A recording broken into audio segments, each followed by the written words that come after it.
Hey guys, welcome to my video. Today we're going to take a quick look at the DC Multiverse McFarlane Batman from the Plastic Man Build-A-Figure. That's a mouthful to say. So this pretty cool figure. It is the second figure of the Plastic Man wave. The first one is Superman Blue, which I did do a video about last week. But for this week, we are going to be looking at Batman. So on the front of the box, you got a bubble, and it has Plastic Man's parts and Batman. On the bottom, it says DC Multiverse Batman, collect to build Plastic Man, 2 of. And then on the top, it says 22 moving parts, has a McFarlane logo, it says 12 plus. On the side, you can see a window and a side profile, it says Batman. DC Multiverse, has a little barcode, DC Universe Infinite. On the back of the box, it's almost entirely the same as the Superman one, except it has different stuff highlighted on the back, and it says Batman from JLA, which is half true. I'll get to that in a minute. So we got Batman from JLA, DC Multiverse, McFarlane Toys. On the bottom, we got a barcode and different information. So let's take a look at the figure. So, here's the figure out of the box, and here's everything that he comes with. So he comes with a grappling hook. It's very Burton-esque, and that's actually what I really like about the figure. I don't like how the handle looks. The handle looks like it was added as more of an afterthought, and I feel like it doesn't really work for the grappling hook. I do like the look of it shooting out, but I kinda would prefer it if it was still in, because that means you could only have it posed with him shooting it. And next up, he comes with Plastic Man parts. So he comes with this basic head, which sadly has a chip right in the middle, if you can see that, which is a little bit of a bummer. But I really love the sculpt of this head. And it comes with my favorite head, which I'm probably just gonna use for him mostly. Not only because of the chip, I'll probably fix the chip, but it's more goofy head. I love this. I always liked Plastic Man, and that's probably me just growing up with Batman the Brave and the Bold. But Plastic Man has just grown to be one of my favorite DC characters of all time. This is very Eel O'Brien. And he comes with 2 arms. One is an arm that you can wrap around different McFarlane figures to make him catch it. I really like the look of this. And his hand is there. I love how goofy this is. I'm so glad McFarlane chose to keep Plastic Man that goofy nature, which is why I love the character so much. And then it comes with this long arm with these spindly fingers. These are really well done. I am pretty sure that McFarlane is going to reuse these for either Elongated Man or Mercury, from the Metal Men. Because these would definitely be easy to reuse because there's no sculpting on it. It's mostly just painted. But I think Mercury and Elongated Man would work the best for that. So, let's look at the figure. So this is a really nice figure. Also, I got his head to work. Yes! I'm so glad I heated up the figure. Also, I wanted to have the red light to nod my last Batman video. I really like how this Batman looks. He just stands really well.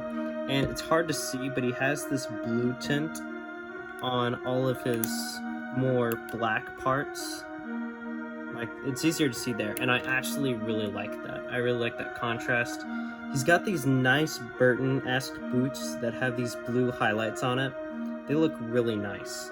And I like how basic this Batman is. I never like when they overcomplicate Batman's outfit, like overly complicated MCU stitching on it. I like when it's just basic. I like the gloves. I kind of wish it was more classic, but I actually don't mind it. So he's got these cool gloves that are almost entirely Burton. He's got these nice spikes.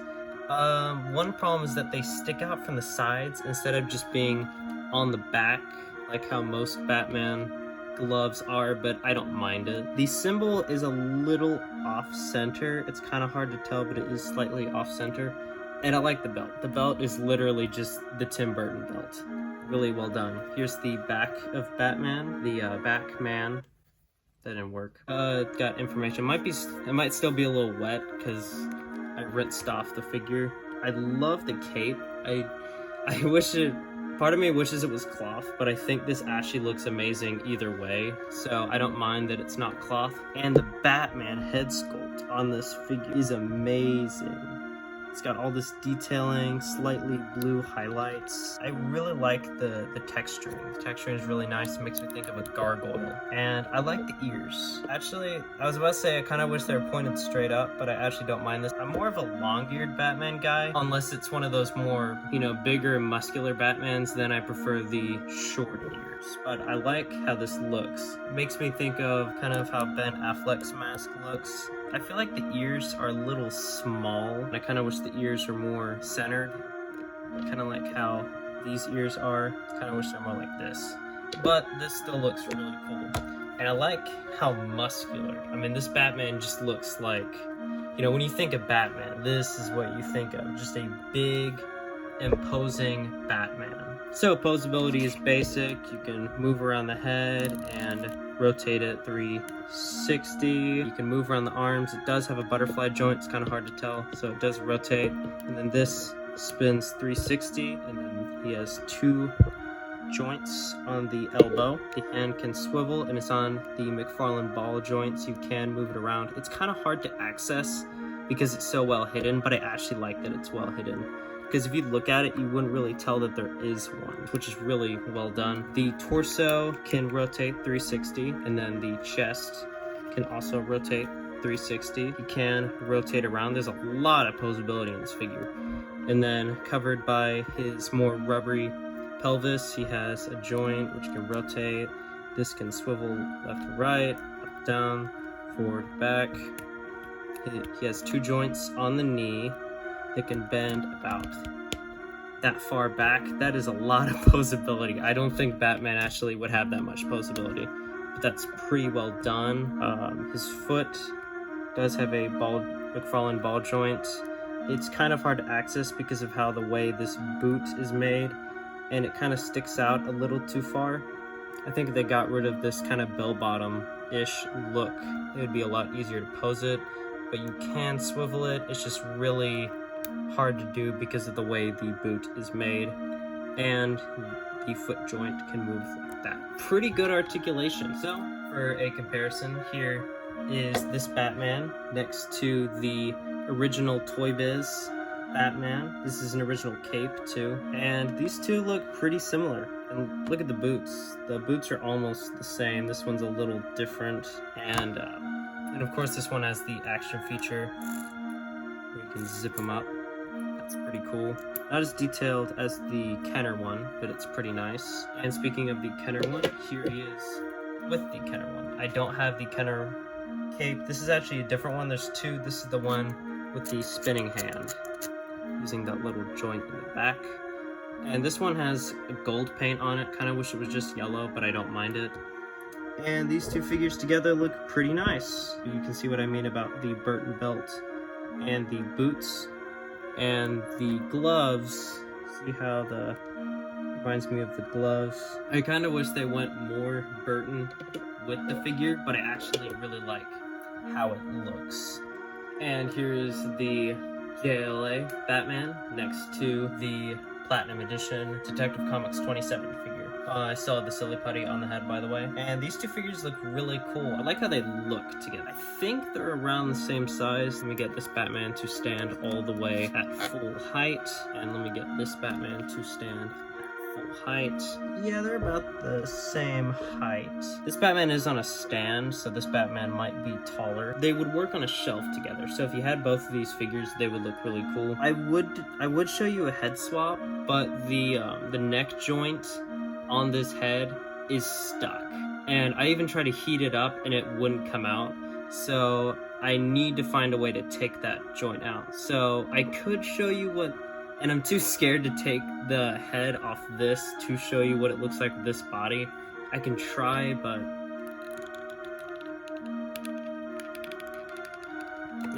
never mind. I don't want to break another Batman figure. Let's put this Batman bat here, and here he is. Oh crap.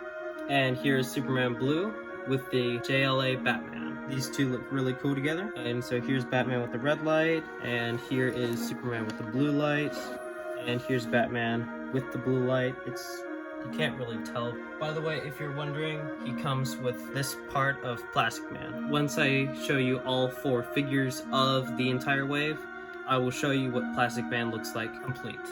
And here's Batman with his grappling hook. Try to get him in a really cool pose. It all the way to the top. It's kind of hard to see, but this figure does look really nice. So speaking of JLA, this Batman is supposed to be based on the JLA comic book. You can see him right there on the cover. And yeah, it actually does look like the Batman on the cover. The only problem is that when you open the comic, let me get to a scene with Batman. The Batman is completely different. If you look right there, the Batman is completely different looking.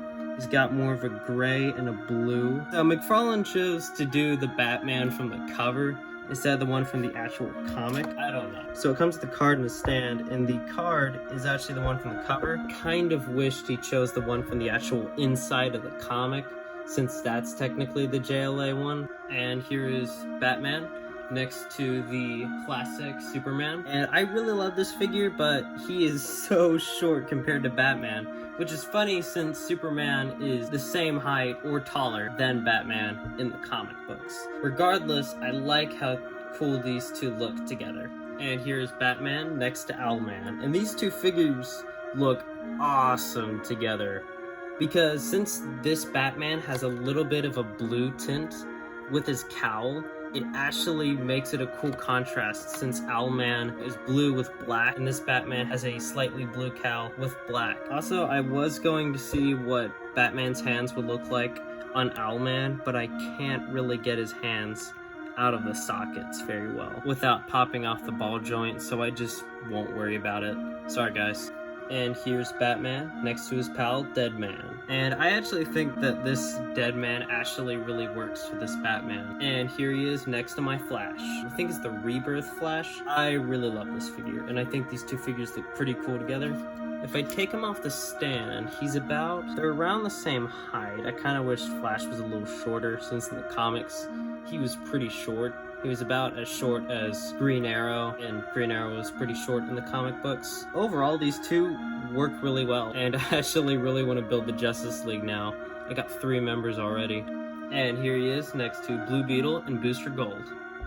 And since Batman is a superhero who's a billionaire, here he is with the Marvel Select Iron Man. This is the Silver Centurion. And these two figures actually stand pretty well together. The reason why I haven't done a video about a Marvel Select figure is that the paint chips pretty easily, and they're not as good a quality as Marvel Legends. But they do scale better. And speaking of Marvel Legends, here he is next to Moon Knight. If I get Moon Knight at full height, he would stands about that tall. That's about as tall as I would expect Robin to be. So my final thoughts on the figure. This figure is rad. I think I still like this Batman a little better, but this Batman is still really cool. My problem is that McFarlane hasn't released a good Joker yet. He keeps releasing Jokers, but I've just been waiting for the perfect Joker. He has released the Comedian, the Killing Joke one, but that's like $100 now, and honestly it's not worth paying $100 for. This figure looks really cool. Hope McFarlane does a perfect Joker, but I could buy the Riddler and the upcoming Penguin and the upcoming Mr. Freeze, so he's actually gotten a few really good figures that would look really cool with this Batman. My only problems is pretty minor, but I think overall I will give this figure a 9. This is a pretty good figure. If you want a Batman for your collection and you're okay with paying a couple more dollars than how the figures are normally, then I would totally pick up this Batman figure, especially for the Plastic Man parts. So I will be doing a Plastic Man video once I get all the parts. If you need a Batman for your collection, I think you should pick up this one, or you should pick up the black and gray Nightfall Batman. It depends which type of Batman you're getting for the collection. I think this is probably one of the best bets. Someday I will pick up the 3 Jokers, because I really want to see what it looks like if I put the black trunks on the 3 Jokers Batman. So, thank you all for watching. If you liked the video, give it a like. If you want more content like this or would like to see the future parts of Plastic Man, consider subscribing. It will help out the channel. And leave a comment down below about what you liked, and I'll see you in the next one. Bye.